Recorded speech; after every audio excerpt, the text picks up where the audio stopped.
Welcome back to another episode of That Video Game Podcast. I'm your host, Boston. Joining me as always is Moonpier. Hello. And the Nymph. Good morning or afternoon. Show goes up at night. It's good morning. Yeah, whatever. Good midnight, everyone. Speaking of that, I am on vacation right now as this episode goes out. Some people have all the luck and all of the fun, and look what your patron dollars are feeding, folks. I'm just kidding. Right. The patron goes straight towards the show. Yeah, because when this comes out, I'll be sleeping. Yeah, there you go. Everybody wins. So I put the call out to you, the listeners, and you sent in a whole boatload of questions here. Oh, we're gonna have a mailbag episode. We're not going to do anything else because it's a couple weeks in the past, but that's okay. Yep. So let's just get started with Maximus Prime sends us some questions in Discord. Every fall in gaming has historically been the big game season. What fall do you think was the best and worst season you've experienced since you've been gaming? Oof, that's a tough one. Worst season... I feel like we haven't had any bad falls. Like there's been at least one high profile quote unquote holiday game coming out. Yeah, dude. Madden comes out every year. So does FIFA. So does Call of Duty. Well, I mean for more for us, I don't really pay attention to the seasonal releases though. Mm-hmm. Yeah. Only because I honestly didn't even notice that there was a fall release schedule until I heard it from Giant Bomb years ago, and then noticed that, holy crap, they're right. When Madden comes out, that's when video games happen. Yes. Yeah, the floodgates open. Yeah. Well, they said it best this year, where it's like John Madden saw its shadow, so we'll have another 2 more months of video games. Yeah. That season ends March 20th, 2020. Yes. Oh, I meant to ask, are we doing titles this episode, Boston? I wasn't planning on it, but sure, if we've got something. Okay. Because obviously we won't get those usual listeners in the chat throwing out titles at the end of the stream and thinking, well, I should probably write down some titles if we have some. If not, I'll just title it Mailbag 2019. Yeah. I mean, I'm trying to think of a holiday that came where there wasn't anything that big. I can tell you a holiday where the DDoS happened, and that sucked. But that's not really release related. Yeah. I feel like that's probably just going to happen every holiday now to some giant. It'll probably happen a fortnight now instead of Xbox Live and PSN. Yeah. Just because of sheer size. Yeah. I'm trying to think of like good and bad like seasons, but my biggest thing is I'm so far behind the release schedule at any point. Yeah. That it's like I don't know what came out when. Like, I've got games where I'm thinking for the game of the year this year. It's like, oh, this thing should go on the game of the year. It's like, wait, that came out 4 years ago? What? Right. It's like, well, and the problem we're having recently, too, is that there's legitimately great stuff coming out in, like, June.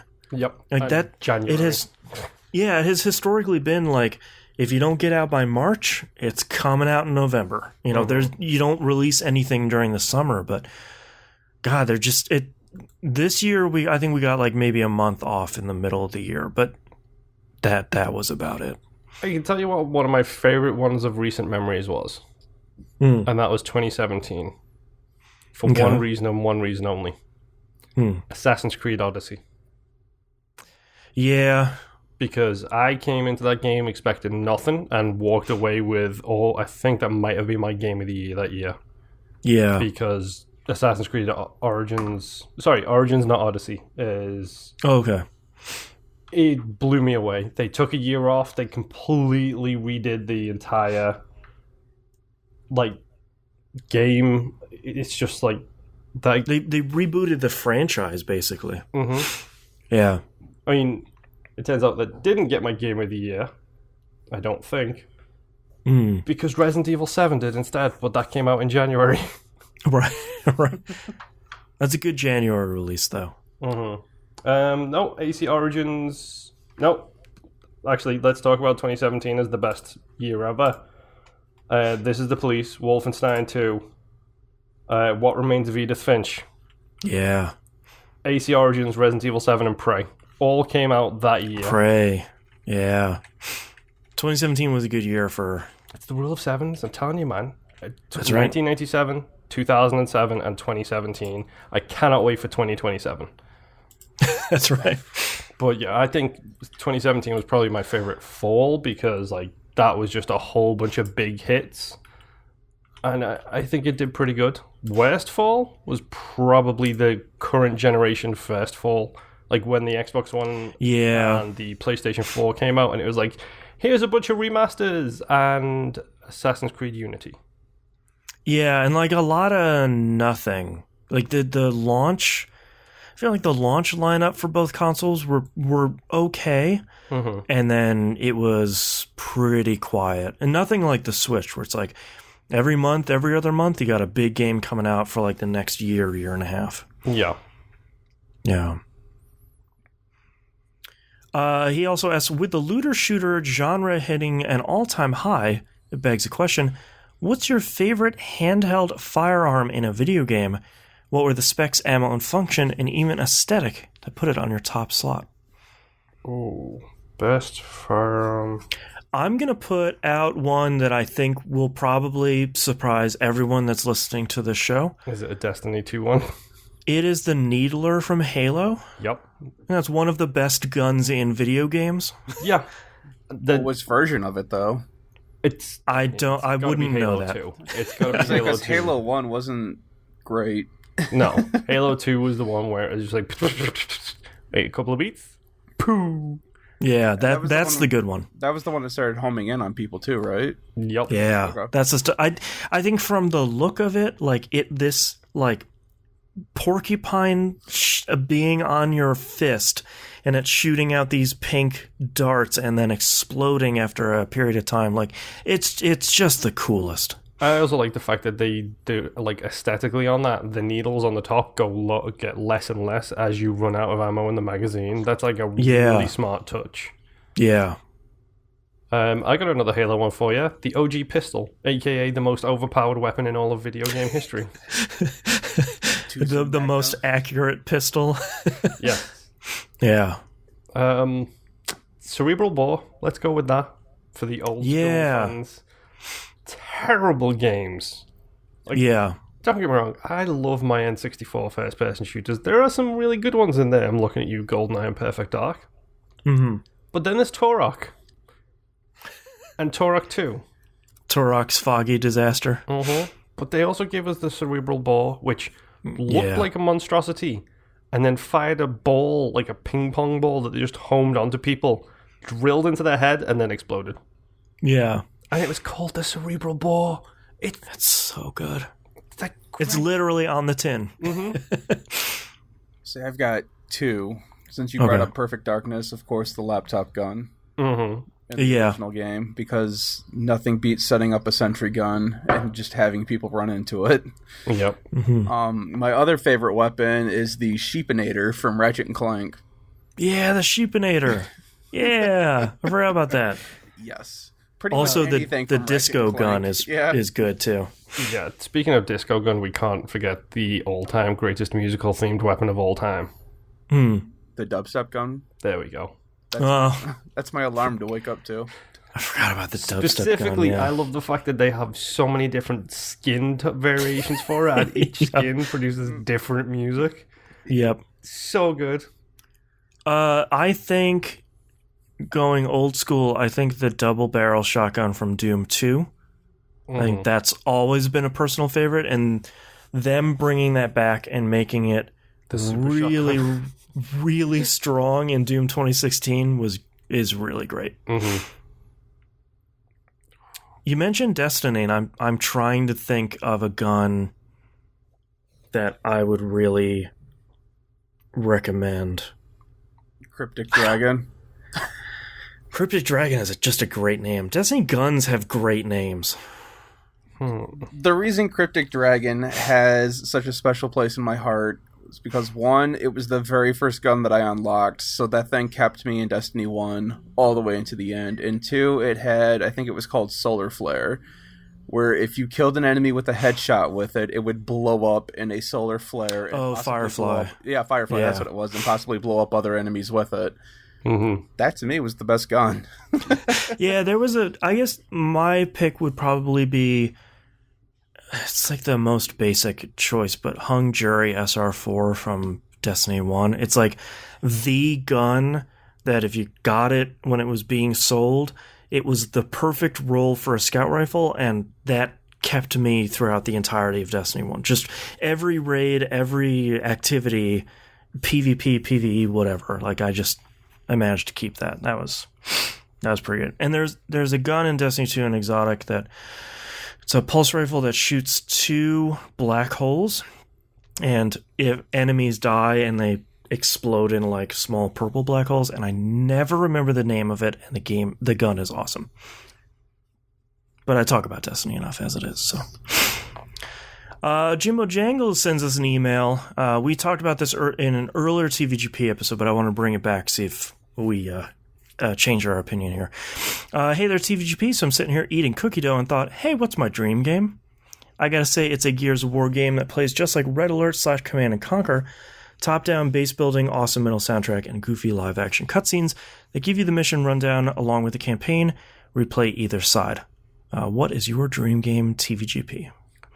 His is actually a pretty good shout. Microsoft are buying studios, buy like whatever it is, not Redmond, that's EA's home base. What are they calling their CNC studio now? I can't remember what it used to be called. It used to be called Westwood. There we go. Thank you. Buy that studio and like just hire everybody back and make it Gears of War themed. You could do it with Halo. You could do it with Gears. Come on. Sure. I mean, you made Gears pop. Who's doing the Halo Wars games right now? The Creative Assembly, I believe, is doing that. I think so, yeah. I think they're not happy about it, too. Reading between the lines, they don't seem like they want to keep making those games. Yep. Whatever. Yeah. And it pays the bills. Yeah. Perfect game. The perfect game. Oof. Honestly, I don't know. Like, I don't think I could make the perfect game, even if I had my choice of everything, because if I could do that, I'd be a multi-billionaire, I'm sure. I'm trying to think of more games that would...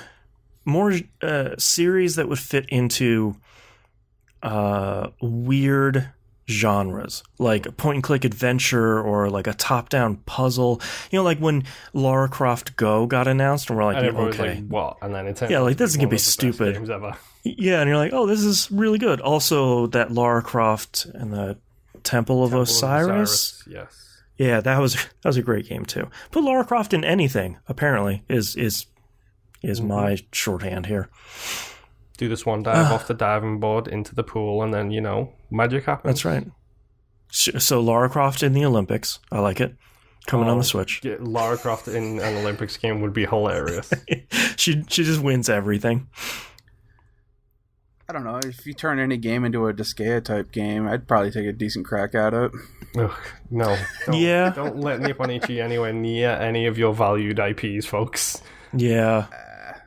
Unfortunately, Nipponichi probably won't be around much longer. So. Yeah, which sucks. Yeah. I'm trying to think of like what visual novels are sort of hot right now. I wonder if there'd be like a Halo visual novel. Actually, yes. Make me a Halo visual novel that's based on the books, because it's the only way you're going to get some of these Neanderthals to read the GD books. Read a book, people. Not Harry Potter. Read something else. I know people will judge me rightly or wrongly for saying this, but the Halo books are actually genuinely well-written sci-fi novels. Mm-hmm. Like, unlike the Mass Effect books, which had some problems. Well, I mean, the thing with the Halo books is they are all like ridiculously complex, like talking about basically naval maneuvers in space. So you're talking about like using planetary gravity to get a whole bunch of speed up, and then launch a mag cannon after that to try and get that to maximum speed to make it through alien shield. And it's just like, okay, whatever's going on here, you're painting the picture in my head, and I love it. Yeah. Well, that's the thing too, because even reading the books that cover Halo 1, 2, and 3, it almost feels like the books are a thinking man's game, and the games are just I'm just going to show up and shoot something. A shooty bang bang. Because like the vast majority of the Halo lore is in the books. Like you barely get anything from the first couple games. So yeah. Like, The Fall of Reach is an incredible book, and it's like, that tells you the whole thing of how humans met these aliens. Like, not many people know, but the Spartans were not actually invented to fight the aliens. The Spartans were invented to stop a civil war. Yeah, stop terrorists. Yeah, like, that's what they were there to do.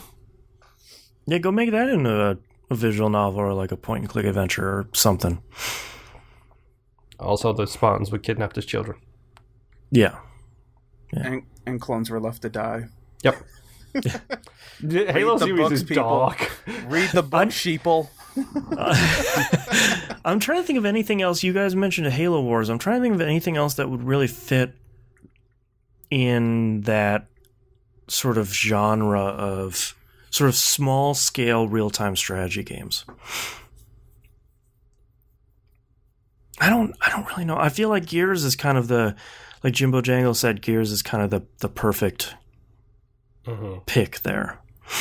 I mean, I'd like to see a Smash, but for everybody. Like, because, I mean, don't get me wrong, Smash is going that way anyway, where it's basically just everyone getting involved anyway. Give it another year. Yeah, give it another year or 2 more releases, and all of a sudden you've literally got everybody in there. But, I mean, I've talked about it frequently enough recently, but the Jump Force game, or the Shonen Jump Heroes on the 3DS is one of my favorite games of all time, and that's just Smash with anime characters. But with all the anime characters. Yes, all of them. Yeah. I'm sorry, you want a licensing Super Saiyan nightmare. 3 Goku versus hollow transformed Ichigo from Bleach. You could do that. That's fine. Right. Yep. Moonpeer asks in Discord, what's the ideal exclusivity window regarding timed platform exclusives? I specifically asked this because I've got about 10 timed exclusives installed on my Xbox that I haven't touched because the window where everybody was playing it has passed. Whatever that snooty indie developer guy's name is, that game he made. The Witness. There we go. I didn't even know the name, and the fact that you knew it from that. I knew really as soon as you said that it was Jonathan Blow. Or like you have the opposite problem where it's like this came out on another platform and it's on my psprices.com wish list because it'll come out on my preferred platform in a year and then I'll pick it up then. Yeah. I feel like for me, the if there is obviously the right answer is no platform exclusives because nobody wins. We'll sort of table that. Can we just specify here as well, specifically console platform exclusives? Sure. Because I'm sorry, but if you're getting your underwear wrapped up in a bunch because you have to click one launcher instead of another one on PC, you've got a problem. Yeah, we're not here for that. I think for me, 6 months feels like the most appropriate, I think, because like look at Control on Epic Games Store. The rumor is out that they got paid multi-million dollars to help fund the cost of developing this game, and it will appear on that financier's storefront for X amount of time.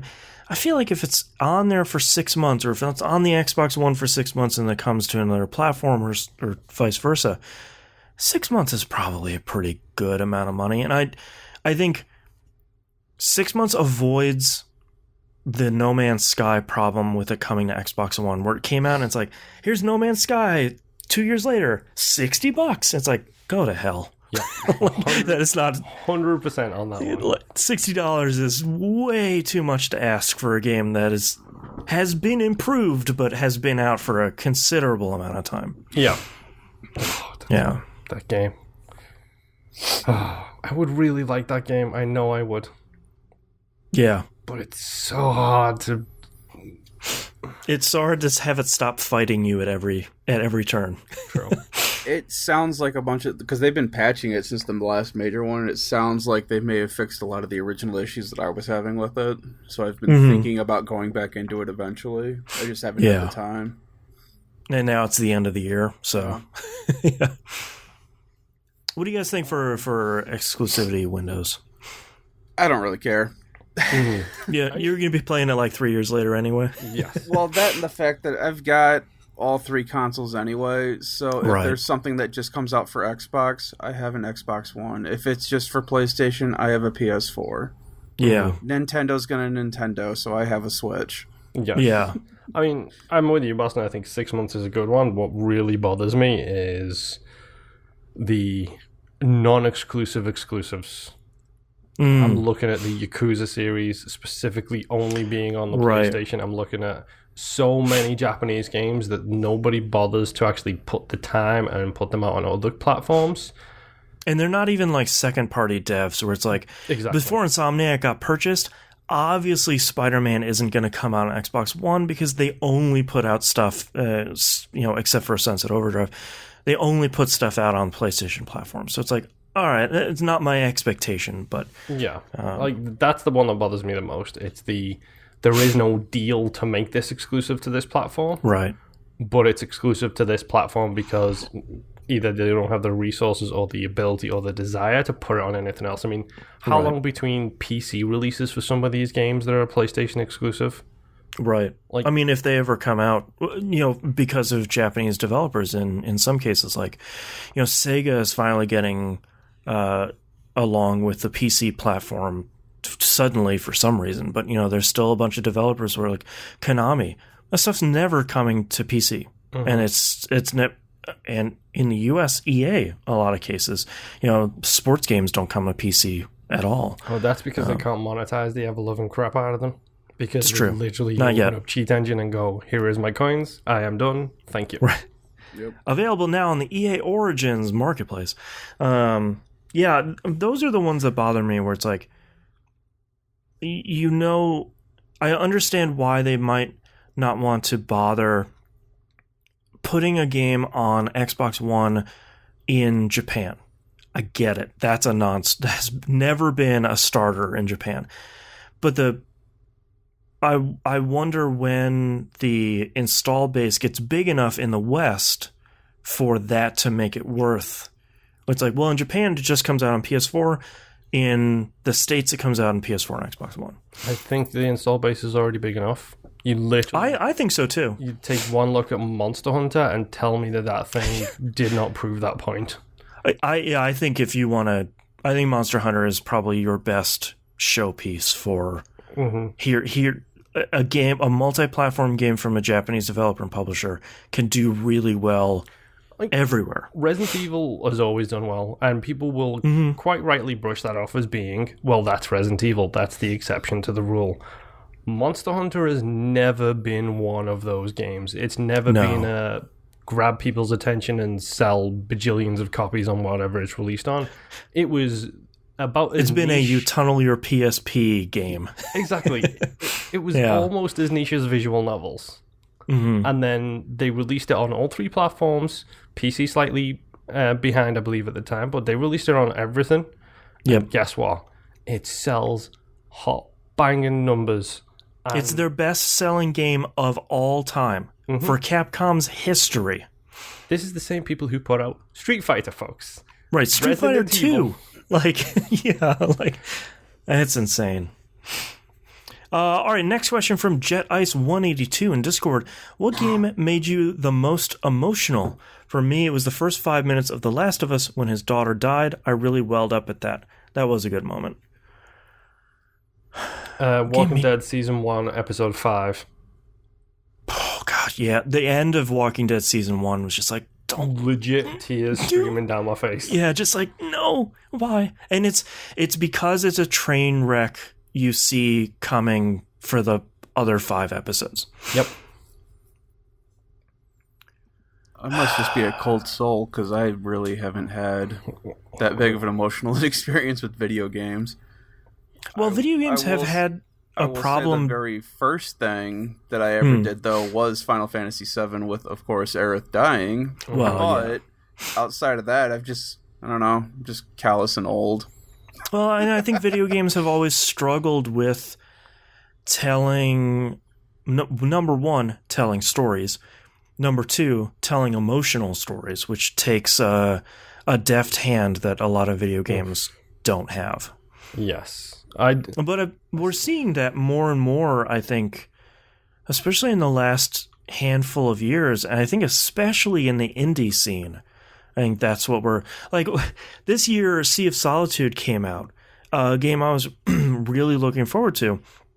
And it's a testament of how far games have come that I'm, like, rolling my eyes because her manifestation of her depression is this big black monster that's stalking her. And I was like, ugh, another one of these. It's like, video games have come a long way where it's like, this isn't revolutionary. It's like, all right, you're an also-ran if you have a big black depression monster. Yeah, that's a little rough. Yeah. I mean, so many games try to do that and didn't. Like, I didn't get that at BioShock. I didn't get that at BioShock Infinite. I didn't get, like... Gears 3, it didn't work for me. People still hold up Gears 3. I thought it was a good moment, but it did not have the punch for me that I think they were expecting it to. Well, and that's the thing, because when that went down, I was just like, yeah, that sucks. Yeah, it's like, cool. And that was it. Yeah. I knew that was going to happen the whole game. And even if I didn't, it's Gears of War. Right. So the person I'm playing this game with will play another character. Yes. Yeah. The problem is so many of these games actually punch you in the face with the message before it's actually being done. Fallout 4 is a really good example of that. Mm-hmm. Where it's like, oh no, this person who you're going to go meet who works for the big evil corporation is your son. Spoiler alert for Fallout 4. Right. It's like, I saw that coming 17,000 miles away. I think the game was always expecting you to say, like, but he's old. And it's like, yeah, man. That's how time works, dude. Stupid years. I'm like, I'm not stupid. Well, Fallout has always had. Fallout 3's ending is sort of infamous for its question of, like, why isn't this big lady going in there instead? The one who's immune to the specific type of radiation that we're talking about? War never changes. Yes. War never does change because it's always ham-fisted as all kinds of crazy. And the ending of Red Dead I thought was good, but didn't bring me that much emotion. The part of Red Dead that actually gave me the emotion was the riding back to the farm, which is like the start of Act 3. Like, that's a great moment. I was ready to get there for Metal Gear Solid 4. Oh, I have played 4. They get so close where it's like, God, this is the end of Snake. Like, this is the end of his tail. And then they, like, pull that last punch. Mm-hmm. And it never gets there. And you're like, well, screw you. Speaking of Metal Gear, though, ending of Metal Gear Solid 3. Legit had to put the controller down and walk away because I didn't want to do what the game wanted me to. Yep. That's a great ending. I feel like I didn't cry at that, but I feel like that's one of the more emotional endings where it's like, I may not understand. At the time, I didn't understand exactly what was at stake for, like, the philosopher's legacy and all that stuff, but, like, the tale of a guy and his mentor that's great. Yeah, but then you've got the swelling music and stuff. I mean, Kojima's probably got the closest thing to me having a feeling in a video game with the way that the game gets scored too. Because I mean, you've got big moments like that, and you've got the point where Snake's at the White House and they try to give him the medal, and the music's playing in the background, and you can tell that he's just mad. Yeah. Well, and there's a really great moment. Metal Gear Solid 3 has those incredible first-person moments you can do in cutscenes, when and there's a whole bunch of a whole bunch of secret ones, and the one where you're looking in the grave and, like, part of the screen is blacked out because he lost his eye, and it's all watery because he's crying, and it's like, all right, that's pretty good. And that's not to say just because I don't have feelings in games that the stories suck. Sure. Because there are a lot of good stories in video games. It's just none of them have gotten me that way before. I just remember that microwave hallway crawling scene in Metal Gear Solid 4. That was pretty good. Yeah. Last day of June was really emotional. Didn't actually make me cry or upset or anything like that, but that's a really emotional, well-told story in video game format. Yeah. Still need to play Hellblade to see what that thing's all about. Yeah, I haven't played that.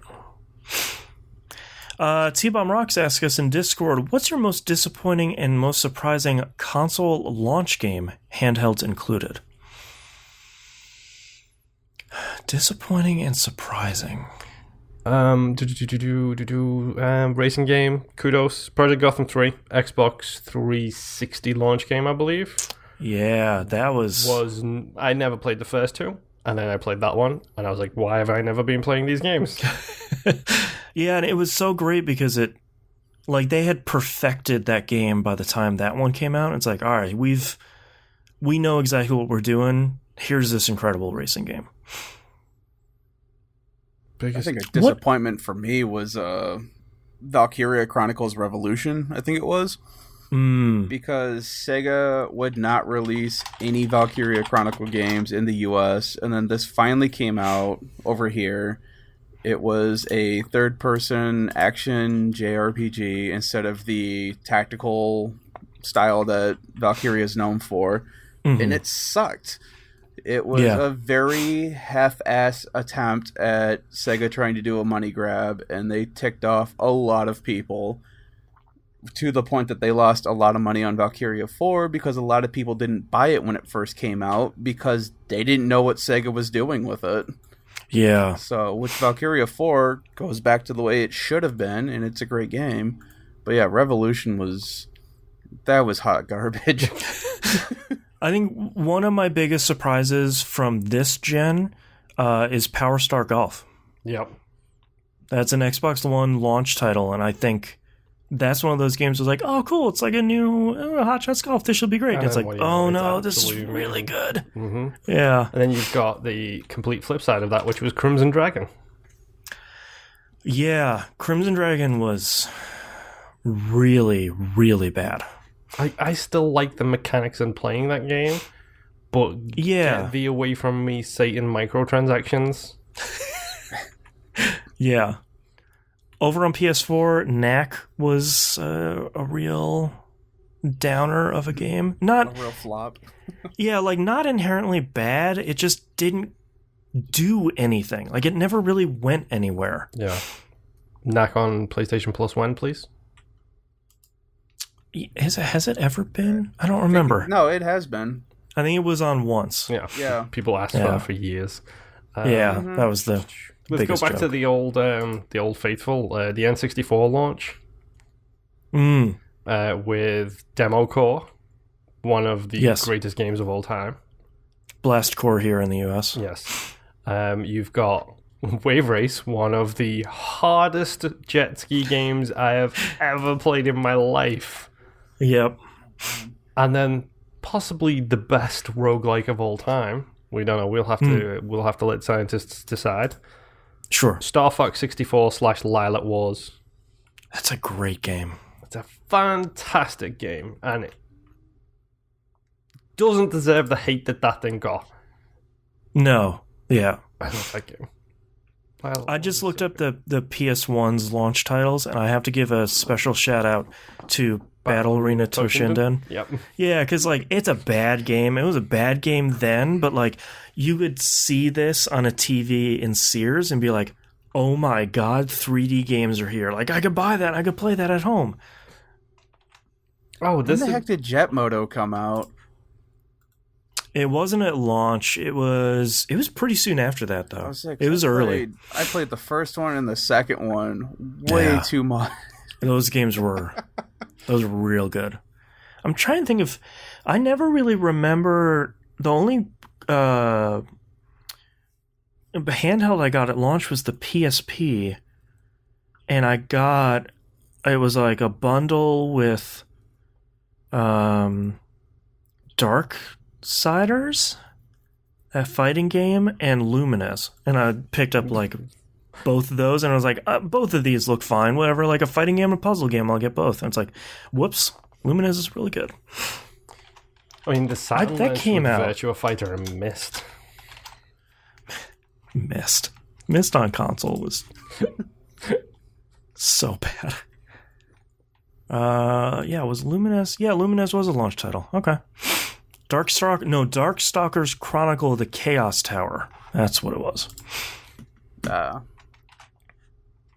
Other than that, like I historically never get handhelds at launch because there's never anything on them. I never really pick up any console at launch. Like the ones that we're looking forward to next year, probably not going to get until the year after. Mm-hmm. Oh yeah, I'm definitely going to get them both day one because I'm a sucker. So that's why you keep running into issues. Yes. Yes, I know. So the PlayStation in Europe launched with Wipeout and Ridge Racer. Oh, what a combo, man. Along with, Twisted Metal, Rayman, all the rest of the battle-rated Toshinden. But Wipeout, it launched with Wipeout in the Europe. That's so good. Ridge Racer was another series that I put way too much time into. Yeah. Specifically 4. 4 was so good. Oh, man. All right, Moonpeer in Discord asks, licensed games, last great ones you played, are they any good? And then you have another question. Licensed game, great ones you played. Shout out to Disney's Bolt, forever in my heart. Yeah. So are you talking like movie license or just license in general? General license games. Like, yeah. I think the Harry... Spider-Man? Yes, Spider-Man is definitely probably one of the greatest licensed games of all times.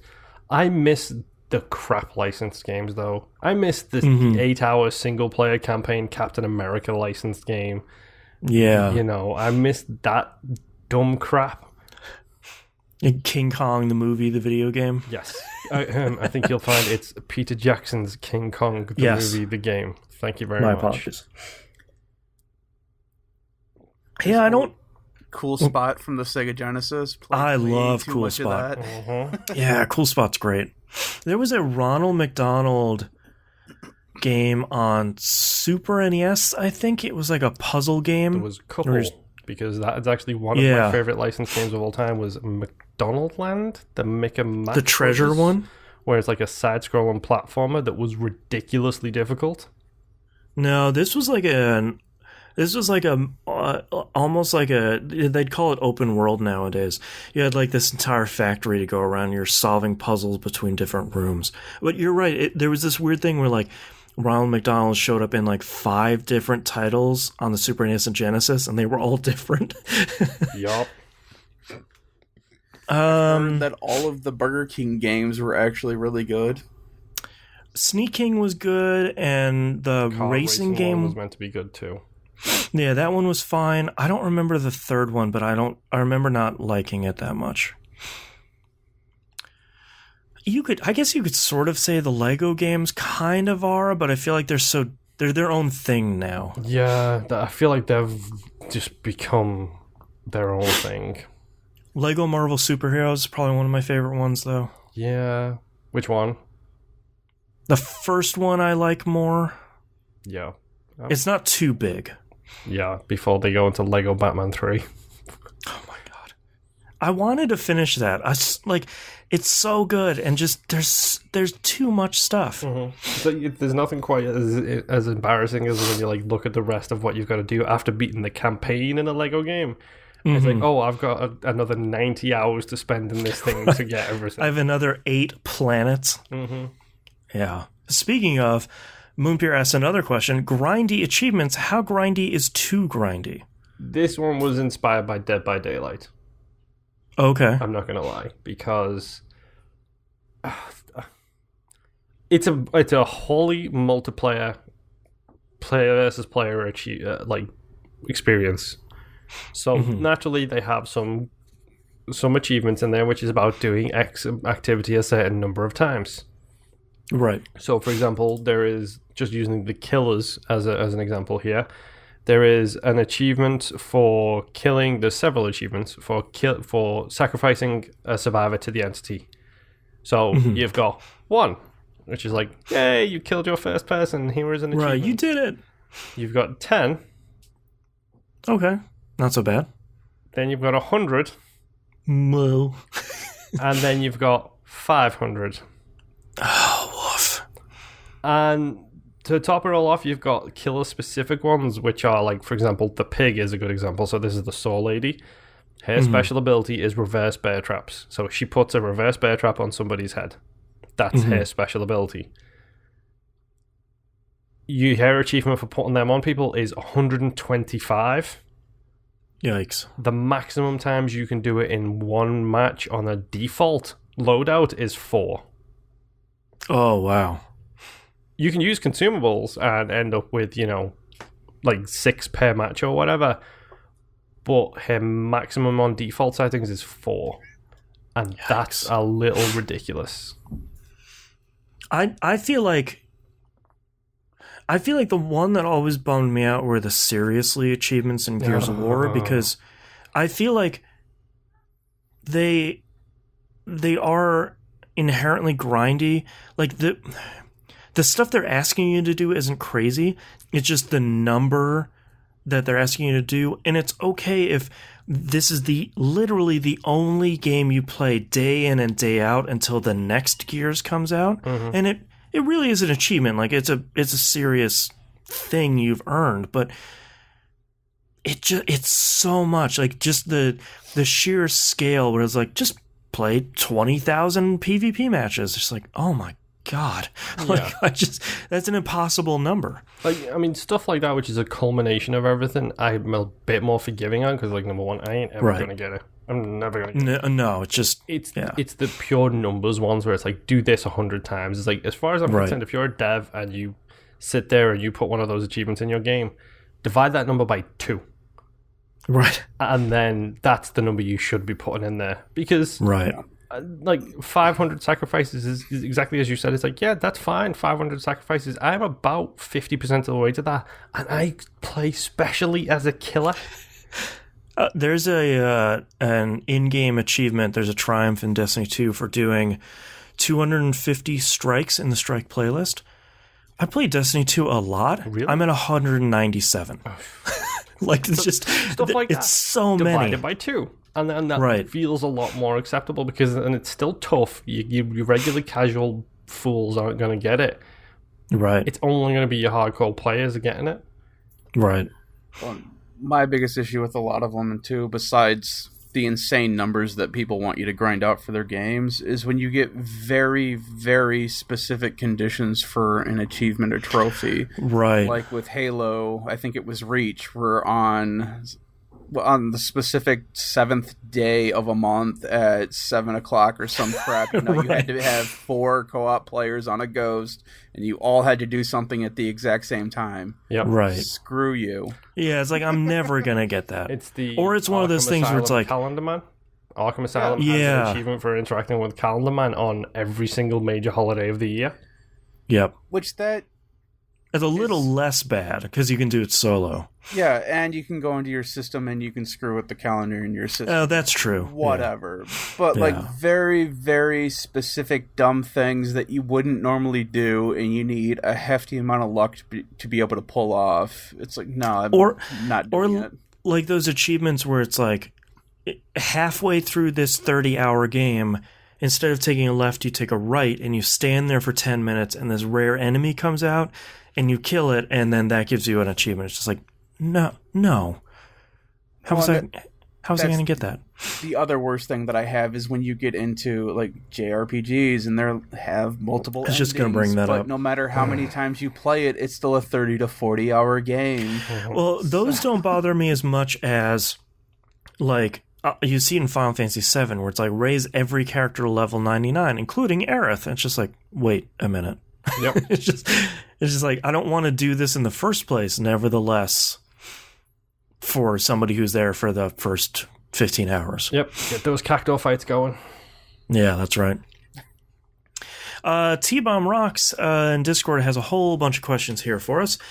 With all the recent delays in highly anticipated games into next year, it has me thinking about backwards compatibility for the next consoles. With Xbox, we all know Xbox One games will move forward. With Sony, they've hinted most games will move forward. With these game day delays, do you feel Sony has a good grasp on backwards compatibility? No. No offense, but no.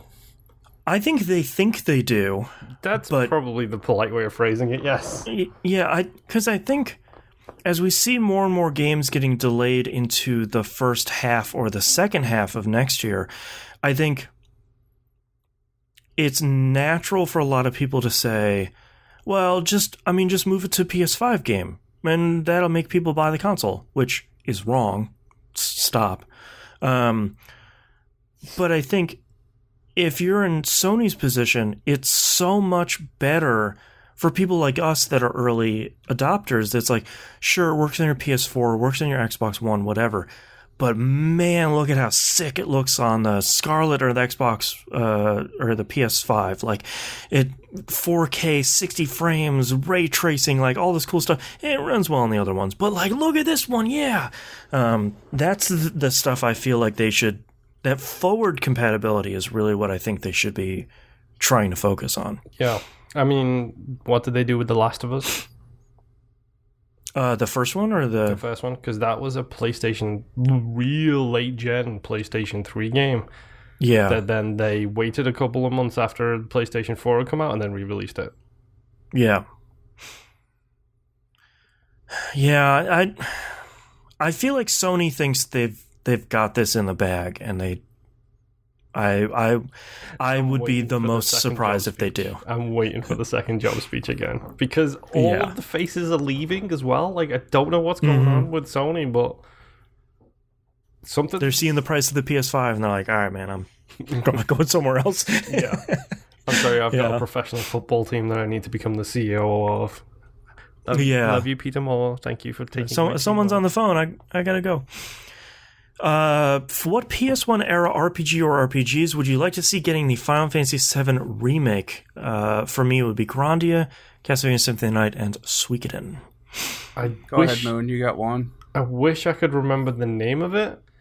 Okay. But it was kind of like Pokemon, except you were catching monsters. That's exactly what Monster Pokemon Rancher? Is. I don't know the name of it is a problem. Is that the one where you were getting it with CDs and music? Yeah.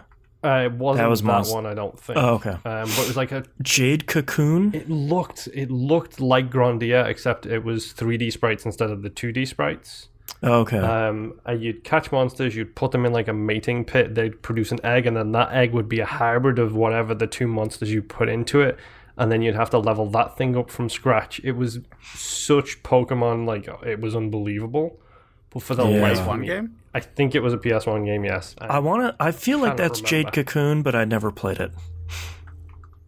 I don't remember raising monsters in Jade Cocoon. Yeah, I don't remember. I thought you just had them and added them. I don't know. Oh, okay. I can tell you the last time I played Jade Cocoon was probably when it first came out. Yeah. I don't think it was Jade Cocoon. I would like to see a remake, like a full HD 4K with voice acting is the most important part. Remake of Vagrant Story. Yeah, I think that game's insane. I think the complexity of the battle system would finally work for people now, because I think everyone would say, oh, it's like Dark Souls, but 100% not. But I think the complexity of it would finally make sense for a lot of people, because before then, if it wasn't a turn-based JRPG or it wasn't a hack and slash game, it was too complicated for a lot of people. Also, and that game is great. You sounded like Annie then, because you were like, it's like Dark Souls, Bert. I know, yes. Oh, it's like Dark Souls, Bert. We need a Bet and Annie review video game segment. That's right. I feel like this is an obvious one. I sort of would like to see Xenogears and, like, maybe them get the budget and the time to maybe not change the ending, because I'd sort of love to have them re-release it and it still be, like, largely a text adventure at the end, but kind of make it what they wanted it to be. Strange one. If it's not particularly in these categories, but if we're never going to get another Splinter Cell, which we're not going to get, let's go back to the OG guy and let's get a remake of Siphon Filter. Yeah. Give me that sweet taser. That weird run and everything.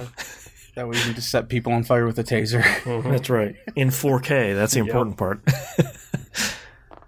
I'm trying to think of other big PS1 RPGs. I mean, yeah, Xenogears, Parasite Eve. I put way too Parasite many... Eve 1 and 2. Yeah. That'd be great. Just to have more people play them. Yeah. I played way too much of the Digimon RPG, which was ridiculously fun. Yeah. The Lunar games? Yeah, I'd like to see them...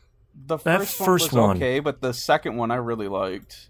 I don't think I ever played the second one. I've got the complete box thing that I saved up like tons of money for in middle school. I do too. I have the first two, the working designs, crazy. It pales in comparison to some of the stuff nowadays, but... No, it doesn't. I mean, I have a solid amulet of the moon in that case over there. That's true. Solid metal. Yeah. And I have a real cloth map. Yeah, they did put out cloth maps. Yeah, they put out real awesome stuff. He also asked, during the month of October, did you either watch any horror movies or play any horror games? Bloodborne. Yeah. Bloodborne's an awfully spooky game. Don't think... Well, I played Dead by Friday, but I play that every week. That's not an October thing for me. Yeah, you're inoculated to that now. Yes, I am immune, but except for if I'm going against the plague. Yeah. I didn't play any horror games. I always mean to sit down and play horror games this time of the year, and then I always forget. We did just finish watching the Blair Witch Project for ODNF. That came out a couple of weeks ago. So go and enjoy that madness, folks. Yeah, most recent ODNF for patrons. Yep. Next movie I have on my schedule is actually going to be in... Hold on. Figure out what date this comes out. I'm trying to think of what big spooky games have been released this year. I feel like the Blair Witch game was spooky-ish, but not... It's weird. I think it's weird. Yeah, but not like an outright horror game. I'm thinking of like Until Dawn. I don't think if Man of Medan was like that. That wasn't a horror game, right? It kind of. It's more of a thriller. Oh, okay. In about a week's time from now, I will be watching V for Vendetta because it will be November 5th. Actually, a week before That's this, right. I believe. Which is it's my time of the year to watch one of my favorite movies of all time. Yeah. What are the big horror titles from this year? Blair Witch. Mm-hmm. Resident Evil 2. Jinx. Yeah, Resident Evil 2. Resident Evil 4, 5, and 6 for Switch. Mm-hmm. I'm sure there's like a bajillion like horror games out on PC, especially on VR because they always come out. Yeah, that's true. There was another... God, what was the name of the game? There was an indie developer that came out with a game that was pretty much Resident Evil 2. God, I need... Oh, yeah, what was that? Made in 1995? Yeah. Something like that, yeah. Yeah, that's a good pick. I totally forgot about that game. I meant to play that. Because it's like a love letter to PS1 / Dreamcast polygonal games. No, I'm good. I watched a gameplay trailer for that game. It's like, nope, I'm good. I do not need to play that. Yeah. While Nimp looks that up, let's move on to our next question of... Halloween events and games are currently going strong. What's your favorite holiday-themed event in a game? Mine would be the Christmas event during Phantasy Star Online. It was basic but ahead of its time. That was a good one, seeing the spaceship all dressed up. I liked the idea of the Apex Legends one this year with the dark map and the zombies, and it seemed fine. I mean, that's a good one. My problem is I don't really have a favorite event like this because, like, I generally speaking jump in for a little bit, but don't like lose my mind over them. I mean, Blizzard has some incredible seasonal ones, especially considering they keep them in lore with the universe, especially in WoW. Mm-hmm. Destiny 2's Halloween event is fine, but I like the New Year event a little bit better because then you get to throw snowballs at enemies. I love the fact that someone literally saved a bunch of snowballs for a Dota tournament as well, by the way. Yep. That was insane. That was really good. I can't think of anything else that's really been that big. I mean, like you mentioned, WoW was always really great. Yeah. But that's because you get to see the whole world change. It's not just one location, it's every capital city, every little outpost. Yeah, and then now that's when everybody comes back on because they've got to do those timed events to get those achievements, to get them sweet mounts and mini pets. Get that Proto Drake, that's right. That's when you'll see them at its busiest. Yeah.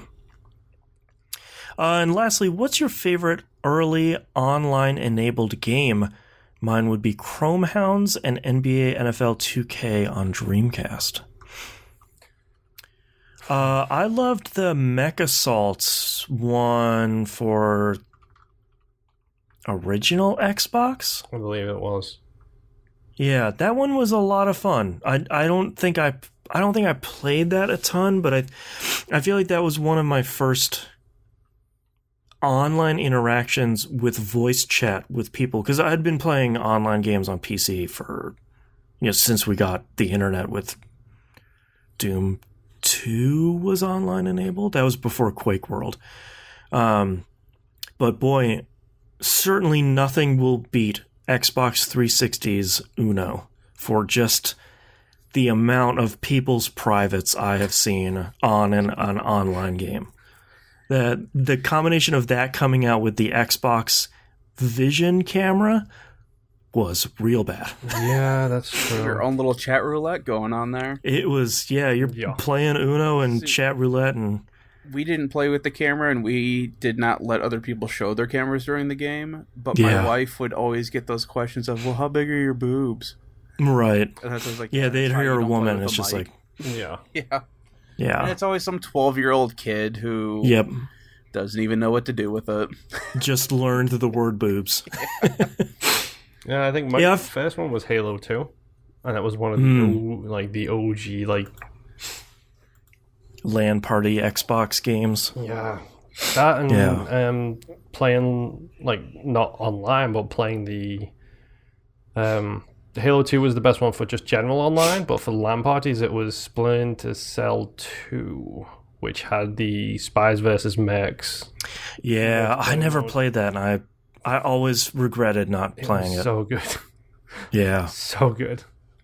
My first online game was Phantasy Star Online on the GameCube.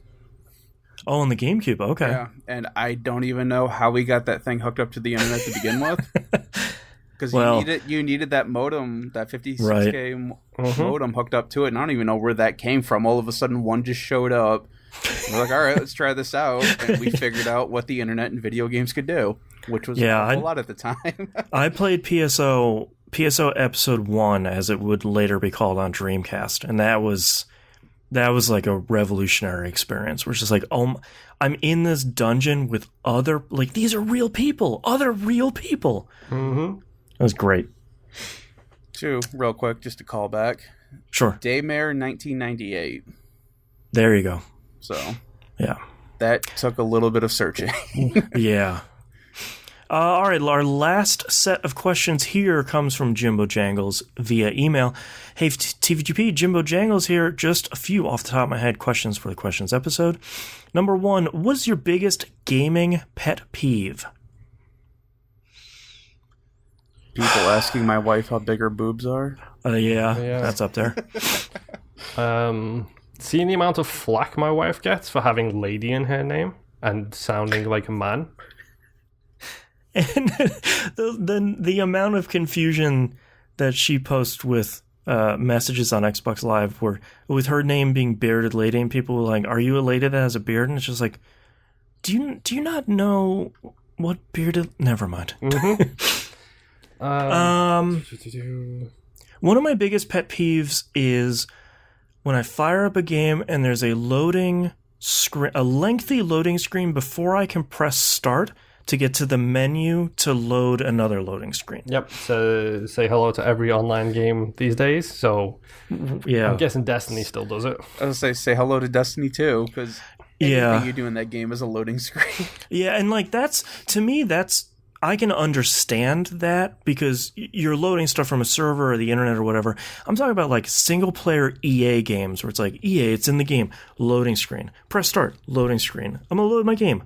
Another loading screen. It's just like please. Like and this is even different from something like Grand Theft Auto where it's like I have one real long like, I'm gonna go make and eat a sandwich loading screen and that's the only one I'm gonna get. This is just I don't know. Yeah. Prey was very guilty of that where it's like, all right, here's a loading screen for another loading screen and then you'll go back. I hope you didn't go into the wrong area accidentally. Yes. From games themselves, not a whole lot because I'm generally super patient other than what you guys have said. Behavior-wise, salt. I don't like salt. You're going to lose every once in a while and that's fine. Mm-hmm. Like, as someone who is above average at video games, like, I believe my skill level is above average at pretty much anything I can play on. If you ever want a fun conversation, folks, go ask my wife about how before we were engaged or married, we almost broke up because of UFC, the game. Oh. That's fun. But it's the people who teabag, it's the people who just spam chat or yell into the microphones about how terrible you are. It's like, dude, I'm a fully grown adult. Look at my gamer score and you tell me if you think I'm a fully grown adult or not, because I didn't get just that over the 6 months. I got that over like 10 years, dude. Yeah, I got my first one in Destiny 2 in a long time where it's just we were playing it's a 6-player free-for-all mode, so like someone's going to win and someone's going to lose, and I beat him by 1 point, and he's just the immediate salt. And it's just like, take the element. This match lasted literally 3 minutes. I happened to win. That's okay. Just spend 3 more minutes and win the next one. Yep. See, I can do the opposite, where I just say, yeah, look at my trophies, look at my achievements, and you can tell I don't take any of this seriously. Right. Yeah. Yeah. Other gaming pet peeves. I feel like I have less and less as time goes on because more and more developers are being more vocal about the challenges of creating video games and how much bigger and more difficult they are to create. So I feel like I'm a lot more understanding about stuff, bugs happening and long load times and server issues and stuff like that. Like I've been in those positions where you launch a product and it goes terribly and you're working 72 hours straight. Like, I feel you. I mean, that also comes from patience. Like, you're a fully grown adult who has a young sprog that you need to take care of. I'm pretty sure that an occasional crash in video games is not going to push you as far as your daughter throwing stuff at your face. Yeah. And how long ago the save was. That's true.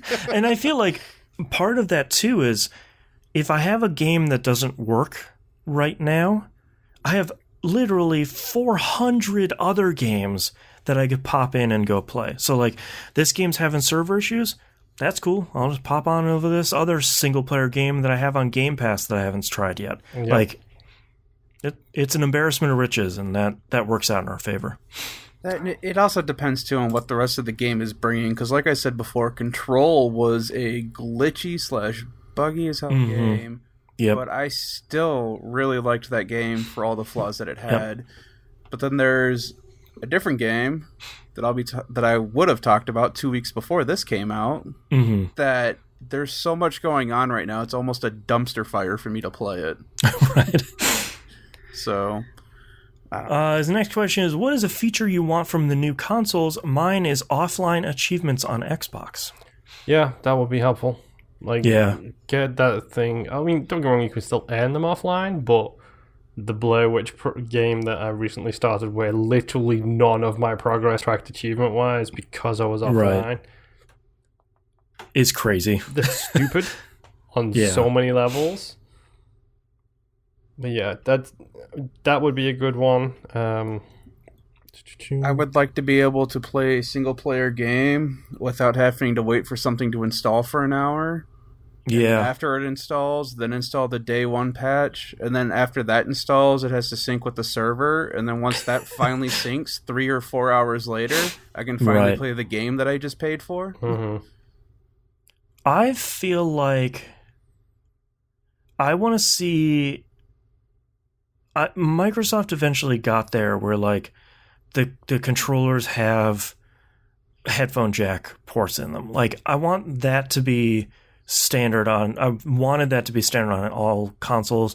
Now it seems like it largely is. Like I want Microsoft to have a better remote play app, so I could play stuff that isn't necessarily like controller intensive on some other platform. Well, I mean, they'd put an xCloud out. It's just hit the private beta, so... That's true. I gotta install that. I keep forgetting to do that. I want to see... I feel like each console now has... The feature parity is pretty solid between the two, and I'm sure we'll get some feature in the next consoles that I can't believe I ever lived without. Yeah, but like party chat, like party chat where it's like, oh my god, this is incredible. But I want like all the stuff around the consoles to get better. Like Microsoft has an incredible Xbox One and Game Pass app for your phones. Sony keeps splitting their apps apart and making them worse. I want a remote play PS4 and Xbox One app on my Switch. I know that sounds like a crazy pie in the sky idea, but like if it's gonna happen, you know it's gonna happen through the Xbox. Like I have this console with a controller that's very similar to these other consoles. I'd like to play that stuff remote play. Mm-hmm. Yeah, I don't know. I can't think of anything else because I feel like we're so late in the console cycle now that it's like... Honestly, get the menus snappy. Like, I don't care what it takes. Please. All UIs, because as much as Microsoft gets a lot of flack for their UI, and they should because it is slow, the PlayStation is not much better. Like, they are... I don't know. I feel like I'm the only person... I don't have to wait for. I feel like I'm the only person that doesn't have slow issues with my PS4. Unless I'm running a game, then the PS4's UI can get a little sluggish. I still have the problem like with games, looking them up in stores, trying to search. It'll trip itself up on the Xbox One where it'll just send me to a random game, or it'll just send me to the game store when I search for an actual game by name. PlayStation, I've never had those issues. I can get to whatever I need to. I can scroll to whatever I need to. Xbox, half the time I gotta wait for the stupid console to basically warm up, and then maybe it'll let me go to the store section of the Microsoft page, but who knows? I really like the improvements that Microsoft has made on the Xbox One dashboard. I still wish that... I like that you can hit the B button to get out of, and like it's like your back button on your browser. Like you can just back out of stuff and back into what you were doing before. I really wish there was like at some point it would, if you're at the home screen, it would stop and it would not let you keep going back. But that's a minor thing. And heaven help you for either console if you happen to click on something and it pulls up the web browser. Yep. You're just turn it off. Just start back over. Yes, thank you, Apex, by the way, for literally having on the right-hand side of the screen on the Apex main menu, like when you load it in, it's got see all challenges, which is your challenges for dailies, challenges for events, your challenges for the battle pass. Right underneath that is a big button that says follow us, which loads the Internet Explorer or Edge on the Xbox One. It's like every time I accidentally click it, I want to throw something. And you know what's so crazy is I don't want to see that. I want you to open up the patch notes. Mm-hmm. Like, I just want to see the most recent patch notes, which here's a feature. Could do with that. Yes, please. I love on the PS4 being able to fire up my console and say, these are the 3 games that just updated. I can go to them and I can see patch notes. As long as it doesn't say bug fixes and feature improvements, I will burn this house down. Mm-hmm. I really wish I could see that on the Xbox One, because it's sort of like I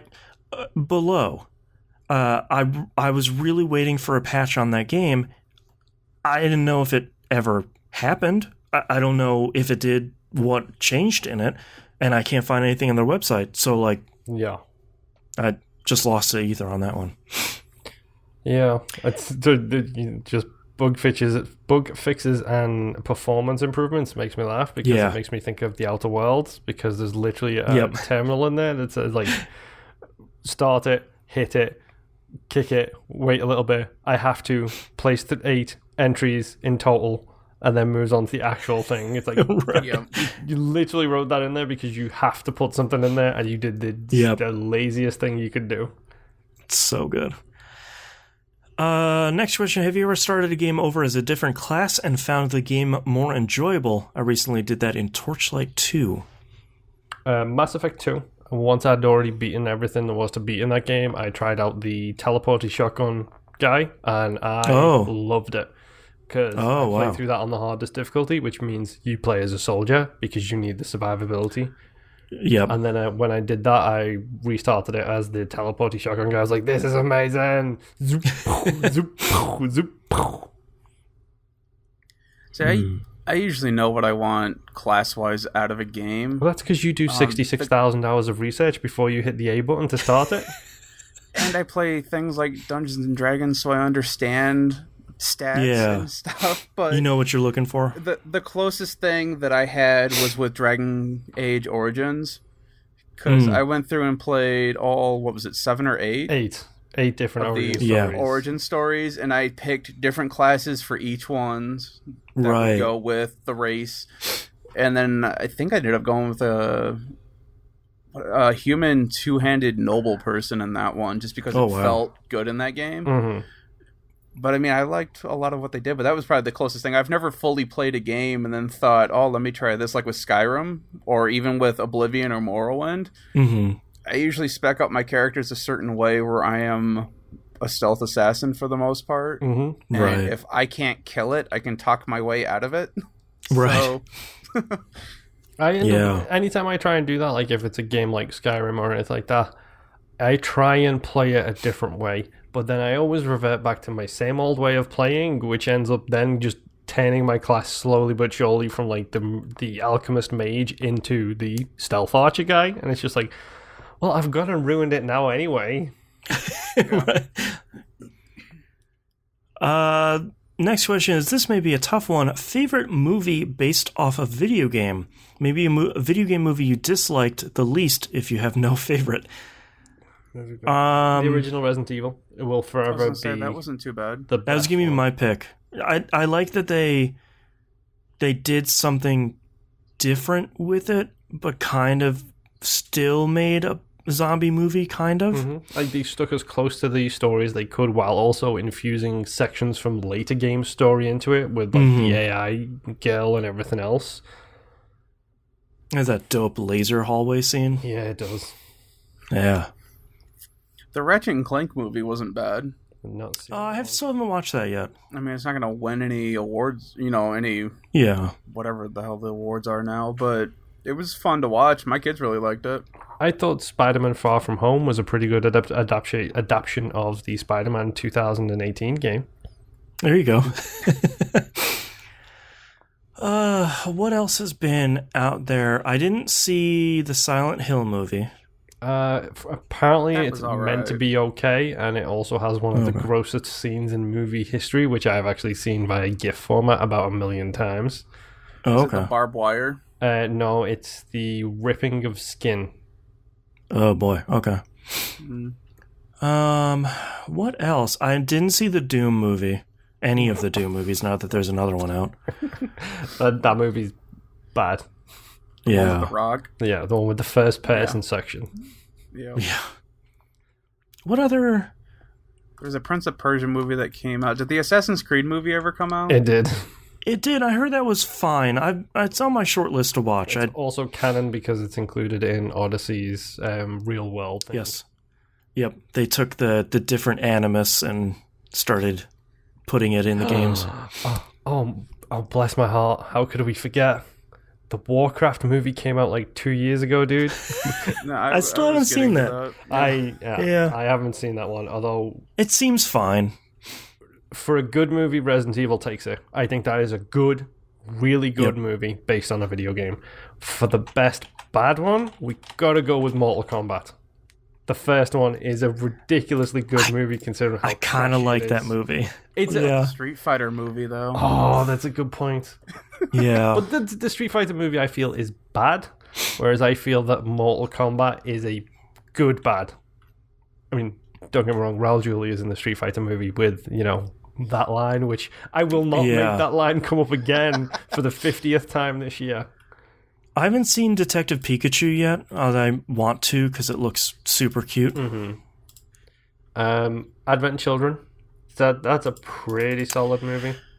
Yeah, Advent Children's not bad. I think it was much better.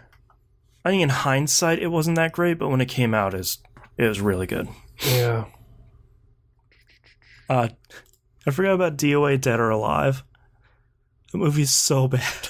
I didn't even know that was a thing. That movie inspired a series we were going to have where we were going to make DVD commentary tracks for video game movies. Technical problems blew that show up, but that movie's atrocious. How are we forgetting about the worst of the lot? Super Mario Bros. That was... No, you cannot defend that movie. That, I really wish we would have put out the commentary track for that. So basically we recorded 4 people at once. It was myself, Knobs, Brad, and Ryan. For some reason, it recorded fine throughout the entirety of it. When I went to go edit it, Brad's track was just completely gone. It's one of the funniest things we've put out because that movie is just a garbage fire. Mm-hmm. It was 90 minutes of us just in disbelief at how bad that movie was. I never saw the Hitman movie. I am a Timothy Oliphant movie, so it's quality from top to bottom. I'm an Oliphant, but okay. I haven't seen it. It's not great. It's okay. Yeah. And the Tomb Raider movies, they made 2 of them? But they made like 4. Second one's coming out soon. I think there's second one's coming out soon. 2 Jolie movies, then the reboot, and the sure. new one as well. So yeah, I haven't rebooted them. With like Jolie in the 90s, and now Alicia Vikander, something, whatever her name is for the new ones. Basically, watching the trailer of the new one, they just retell the story of the rebooted video game beat by beat. Well, whereas the Jolie ones was very much a telling of the original games beat by beat. Yeah. Whatever. Next question here. We only got 2 left. If the TVGP crew could all be in the same room and play a video game or board game together, what would it be? Are family around? Because if family around, then Cards Against Humanity goes out the window. Yeah. Really, 'cause I think that would be the only thing we'd enjoy. I can't play Risk with you guys. Risk Factions on the 360. That's one of my favorite multiplayer games because it isn't really a Risk game. It's like Diet Risk. Mm-hmm. And I think that game is really good. Stupid competitive with Risk, with Catan. Perfect. Everything. I mean, to the point that me and 4 of my buddies were playing games that we would leave at each other's houses. Like one guy would have one at his house, I would have one at mine, and so on and so forth. And we would take weeks to play these games. And there would be times where we wouldn't talk with each other for months on end, depending on how the game went. So we get stupid competitive with that stuff. I like... Oh, go ahead. I'm not good at board games because, number 1, I don't play them enough, and also, number 2, I can't play a competitive board game with my wife. Well, and nowadays, we can't even afford a board game. Half of them are $200 Kickstarters. We've got Might I suggest Oregon Trail? It's a card game. $10 at Target. I didn't even know they had a card game with that. That's cool. Fantastic. I will pull it out of the closet once we're done and show you. That's cool. I have so many... my wife has so many board games downstairs in our cat room. It's ridiculous. I would play the You Don't Know Jack ones because, playing them online is fun. Playing them in the same room is different. Make some filthy wraps. I designed some nasty t-shirts so I can get them made and then wear them inside my house and never leave the house with them on. I feel my only choice is a fighting game that nobody has played before, because I feel like that is just like, I'm going to play this stupid character. What does he do? Yeah, I don't even know. Beat up Look at this Ball crazy Fighters thing. and then see exactly how we all do because none of us actually own it. Yeah. Or like play Smash or something. Like, I feel like that's the go-to where it's just like, let's play Smash. Everyone, it's 3 buttons. I know how to play that. Don't write in. It's I know 3 Smash is more buttons if you're a complicated than that. noob. I mean, come on. I'm a noob. I'm so bad at Smash.